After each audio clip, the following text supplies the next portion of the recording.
Welcome to the Foresight Health Roundup podcast, Foresight Health's podcast series for healthcare revolutionaries. Outcomes matter, customers count, and value rules. Hello again, everyone. This is Dave Burda, news editor at Foresight Health. It is Thursday, August 15th. School started yesterday in District 200, where I live. There is joy throughout the land. There will be many empty wine bottles in recycling bins on Monday's garbage pickup. I'm not sure what the opposite of joy is, but we're going to talk about it on today's show when we break down two new reports on the leading causes of death in the U.S. and around the world. Outcomes matter. To tell us what the statistics say about our healthcare system are Dave Johnson, founder and CEO of Foresight Health, and Julie Murchinson, partner at Transformation Capital. Hi, Dave. Hi, Julie. How are you two doing this morning? Dave? I don't know about the two of you, but I am dying to get started, literally. Oh, I should have saw that one coming. Thanks, Dave. Julie, how are you? But good. I'm now enjoying the Olympic social coverage since I don't have Olympics anymore, and I'm actually thinking the Paralympics could be amazing. All right. Well, we're not getting any younger. Well, maybe you are, Julie. Dave and I aren't. So let's skip the icebreaker today and get right to our topic, the leading causes of death in the U.S. and globally. That's a nice follow-up to our show last week on whether we're getting the right bang for our buck on cancer screenings. The new stats come to us courtesy of two new reports. One from the CDC, published August 8th, on the leading causes of death in the U.S.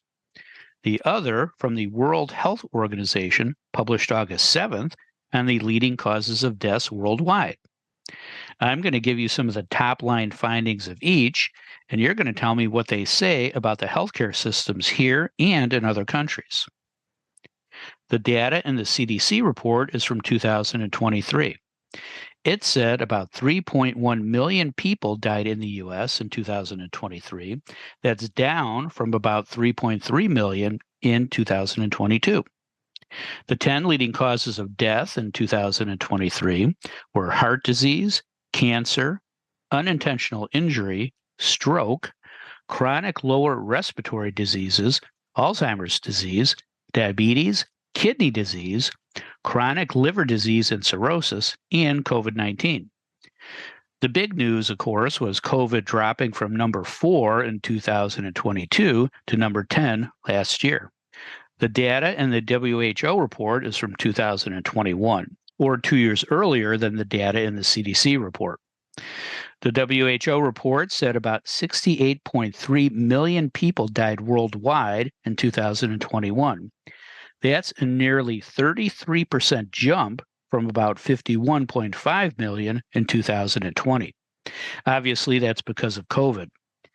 The 10 leading causes of death globally in 2021 were heart disease, COVID, stroke, chronic obstructive pulmonary disease, lower respiratory infections, trachea, bronchus, and lung cancers, Alzheimer's disease, diabetes, kidney disease, and tuberculosis.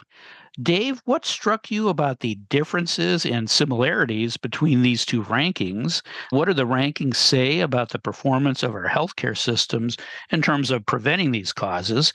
And from a policy perspective, where would you attack these lists first?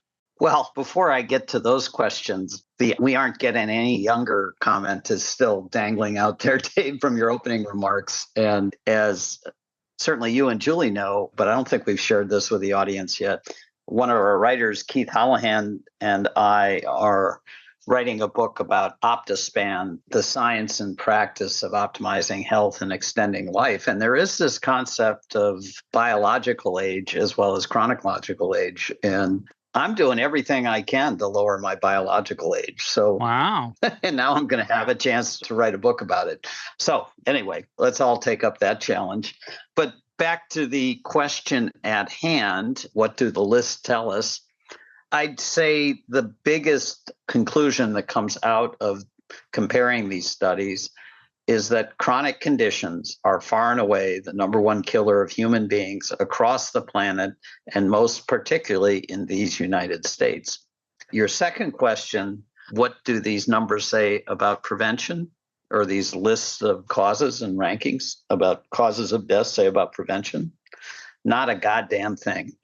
They really don't. And what you really have to do is start looking at some of the public health statistics on longevity and health status. And that's where you see that despite all of the funding into medical research that occurs in the United States, and certainly the money we spend on healthcare, we actually underperform at least other advanced economies, other high income countries when it comes to prevention, health status, general public health.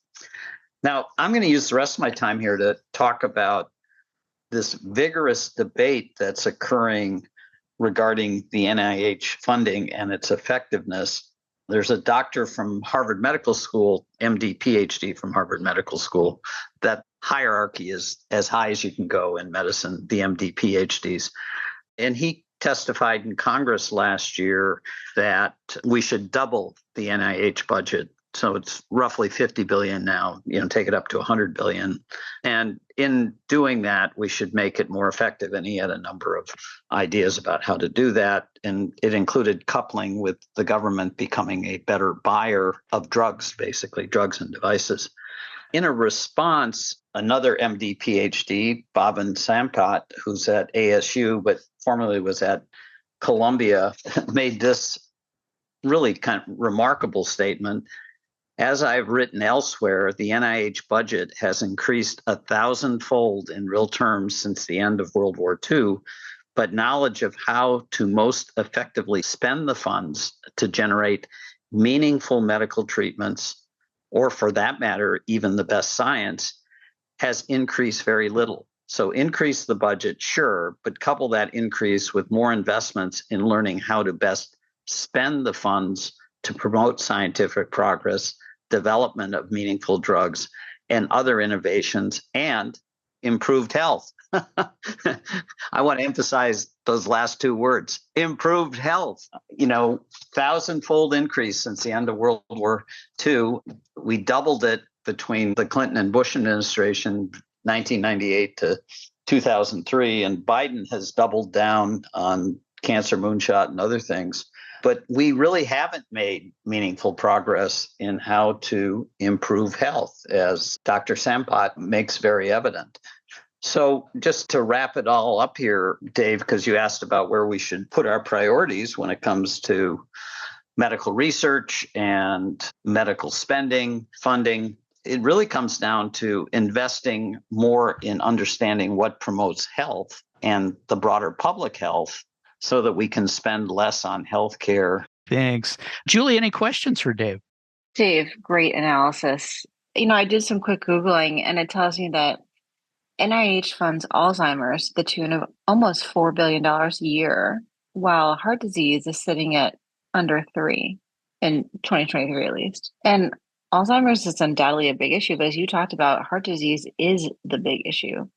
So why are we doing this? I know NIH funding isn't everything, but are we funding the right things at the right level?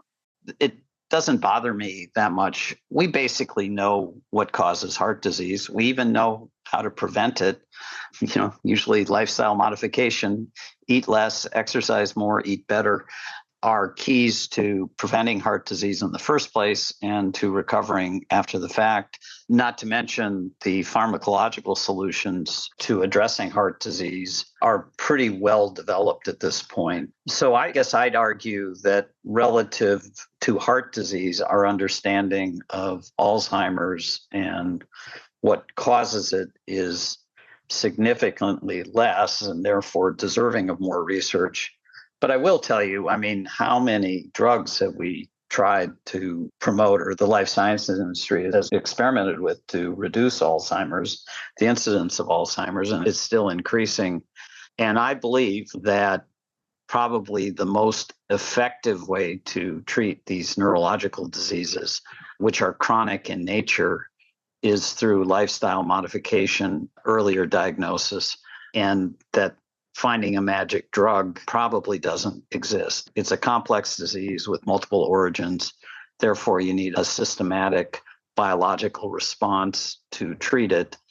So we may be spending double on Alzheimer's and probably should, But as I sort of pointed out in my main response, are we spending it on the right things? And my guess there is it's a categorical no. Maybe it's because people are more afraid to die of Alzheimer's than they are of heart disease, right? Yeah. I've got to tell you, the public is much more sympathetic to people with heart disease than they are to people with Alzheimer's. Yeah, I think that's true. Thanks, Dave. Julie, it's your turn. Same 3 questions. What struck you about the differences and similarities between the rankings? What do the rankings say about our ability to prevent these causes? And from a market innovation perspective, what would you attack first? Well, it's pretty clear that if you have heart disease, stroke, some sort of respiratory infection or disease, Alzheimer's, diabetes, or kidney disease anywhere in the world, you're in trouble. These are bad. To Dave's point, heart disease and stroke, we can do so much more there. Eric Topol talks about how these diseases take more than 2 decades to get rooted, and about 80% of them are preventable. So the fact that they're still top of the list is concerning. And number 9 is chronic liver disease and cirrhosis. We all know what that means, right? And this increased 15.3% from 2019 to 2023. So we clearly have, gone off the deep end a little bit during the COVID years, which is not surprising. 2 pieces of good news here. Suicide moved off the top 10 list in 2020 and remains that way. So that's fantastic.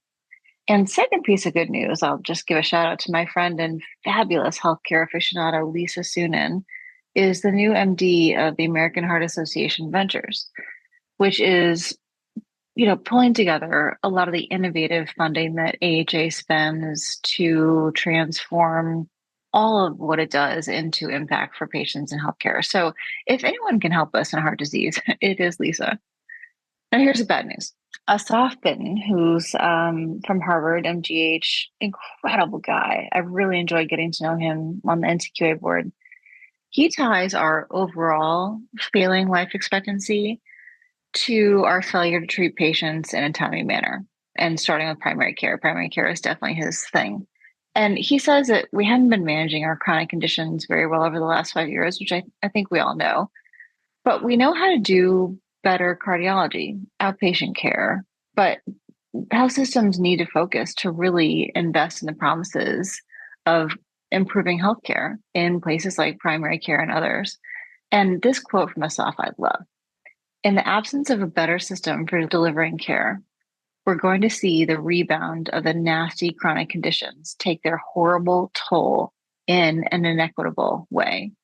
And we're going to basically leave a lot of preventable mortality on the table. Now, that's a powerful quote. So I want to drill down a little bit into this category that is the top number 3 on the US list, unintentional injury. Now, this category, according to CVS Health Watch, has surged, in recent years, mainly due to drug overdoses. And it's the 3rd highest category of deaths. I mean, the 3rd, ahead of diabetes. Now, of course, this is a catch-all that's going to be unbundled if we're ever going to be able to take action on it. I mean, what are we doing with this category anyway? Unintended or unintentional injury. But from 1999 to 2022, drug overdose deaths rose with 107, almost 108,000 drug overdose deaths in 2022. Now, deaths involving synthetic opioids, which is effectively fentanyl, rose over 7.5-fold from 2015 to 2022. Now, those deaths involving stimulants like cocaine or psychostimulants, mostly meth, also rose. Fewer deaths, 27 or almost 28,000 and 34,000 respective deaths in 2022. So, these numbers are small compared to what we're seeing in other categories, but these overdose deaths are, as we've talked about before, certainly on the rise. So I'd personally love to see us dig in more to what is an unintentional death and what are the drivers here and what is this category? It's like a fake category. Yeah, it just screams prevention, right? Staring you right in the face. Thanks, Yeah. Julie. Dave, any questions for Julie? Like you, I kind of went into the NIH funding patterns, and funding medical research is clearly a national priority. It's at the highest levels ever, roughly 50 billion per year. And there's a debate about should we even double it from there, which I talked about in my main response. Julie, as I looked at these numbers of the 50 billion, approximately 3% goes to fund public health research. The rest fund disease-specific research. Is that the right ratio, or should more funding be directed into public health and preventive care research? You probably know how I come out on this question. Yeah, there's so many ways I could look at that question. I mean, yes, we should be spending a lot more on public health, and I think most people agree on that. So I'm actually surprised that we're not seeing some shift in these numbers. NIH knows how to fund science. And part of the statement they could be making is that science equals prevention. Look at what's happening with curative or almost curative drugs now. And prevention through health management or change in health delivery or, God forbid, process. I mean, that's just too hard. Why fund research there, right? Another way to look at it is that curing sexy diseases like Alzheimer's, often extends life, but is it really good quality life? Is NIH funding effectively longevity? I mean, possibly, right? It's not funding good quality life necessarily today for all people in an equitable way. It's funding extending our lives in very sexy, savior oriented ways. So, yeah, I think it's problematic. The image of Soylent Green just appeared in my mind. Soylent Green is people. People, right? I'm going to have to make my kids watch that with me. Right. And then make them listen to this podcast. That's going to be great. Yeah. Yeah, they love that. Come on over. Yeah. We'll get some pizza. Well, my kids love the podcast. Yeah. After this, we can't get pizza or wings. We'll have to get something. We'll get some yes. A lot of celery. Yeah. A lot of celery. What struck me is how similar the causes were here and around the world. We like to say we have the best healthcare system in the world, but we're dying of exactly the same things. So no gold medal for us. Now let's talk about other big healthcare news that happened this past week. It wasn't all bad, was it? Julie, what else happened that we should know about? It's honestly hard to talk about something else after talking about death, but the M&A markets saw a little action this week. We had a couple unlikely suspects, Hearst and Stryker, acquire some companies. And shout out to our podcast friend, Bruce Brandeis, who is at Care AI that Stryker acquired. Seems like a somewhat odd couple, but also kind of completely logical at the same time. Stryker sells communications and other infrastructure to health systems. So why not embed ambient listening? Makes sense. Yeah. Smart hospital beds. Here they come, right? Dave, what other news is worth mentioning? This doesn't happen very often, but Julie and I picked the same item. I was looking at the Stryker acquisition of Care AI as well, in part because Bruce Brandeis, the president of Care AI, is one of our healthcare revolutionaries and an absolutely fantastic guy. The only thing I really have to add to Julie's comments is I went on the Stryker website, and on their homepage, this is what they have at the very top: the strategy, the solution, the financing. Stryker's ASC, Ambulatory Surgery Center, business delivers it all. Understanding your challenges, delivering tailored solutions, that's what we do. So when you think about Care AI being a smart hospital company, and you got Stryker doubling down on ASCs, I think this is indicative of where the marketplace is going. Smart ASCs, and probably does not augur well for the traditional, even higher cost hospital-based facilities or real hospital-based facilities. So interesting decision by Stryker to get into the smart hospital business, and I think they're trying to capitalize on this dramatic move into ambulatory surgery center investment. Well, I hope we live long enough to see it. right? Yeah. Thanks, Dave, and thanks, Julie. That is all the time we have for today. If you'd like to learn more about the topics we discussed on today's show, please visit our website at foresightshealth.com. You also can subscribe to the Roundup on Spotify, Apple Podcast, YouTube, or wherever you listen to your favorite podcasts. Don't miss another segment of the best 20 minutes in healthcare. Thanks for listening. I'm Dave Burda for Foresight Health.